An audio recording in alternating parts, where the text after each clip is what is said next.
ஓம் சாய்ராம். எனது அருமை பிள்ளையே, வாழ்க்கையில் நீ நிறைய இழப்புகளை பார்த்த பின்புதான் அதிக அடக்கத்தை பெற்றுள்ளாய். நிறைய சவால்களை சந்தித்து விட்ட பிறகுதான் உன்னால் உண்மையான அறிவை பெற்றுக்கொள்ள முடிகின்றது. உன் பிரச்சனைகளை தீர்க்க உன் ஒருவனால் மட்டுமே தீர்வு சொல்ல முடியும். ஏனென்றால் கண்ணாடி முன் நீ நின்றுதான் பாரே. நீ அழுதாலும் சரி, சிரித்தாலும் சரி, அதையே தானே காட்டுகிறது. அப்போது உன்னால் மட்டுமே தான் உன் பிரச்சனைகளை தீர்க்க வழியை சொல்ல முடியும். தன்னம்பிக்கையை மட்டும் என்றும் இழந்து விடாதே. இன்றைய தினம் கடினமாக இருக்கலாம், நாளை மிக மோசமான தினமாக கூட இருக்கலாம். ஆனால் நாளைய மறுதினம் உன்னுடைய பிரகாசமான நாளாக இருக்க போகிறது. வாழ்க்கையில் நினைவில் நீ வைத்துக் கொள்ள வேண்டிய 2 விஷயம். விரும்பி எது உன்னை வந்தடைந்தாலும் அதனை பத்திரமாக நீ பார்த்து கொள்ள வேண்டும். விலகி எது சென்றாலும் அதனை பற்றி நீ சிறு துளி கூட கவலைப்படக்கூடாது.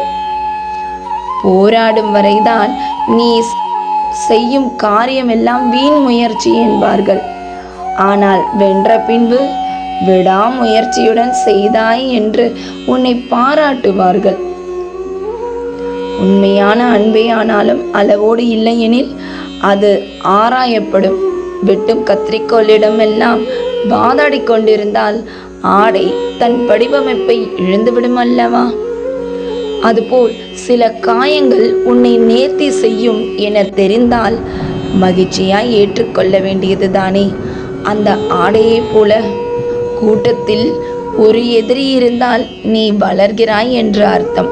கூட்டமே உனக்கு எதிரியாக இருந்தால் நீ வளர்ந்து விட்டாய் என்று தானே அர்த்தம். இப்படியே உன் வாழ்க்கை இருந்து விடுமோ என்று வாழ்க்கையை நினைத்து சந்தேகித்தாய் அல்லவா?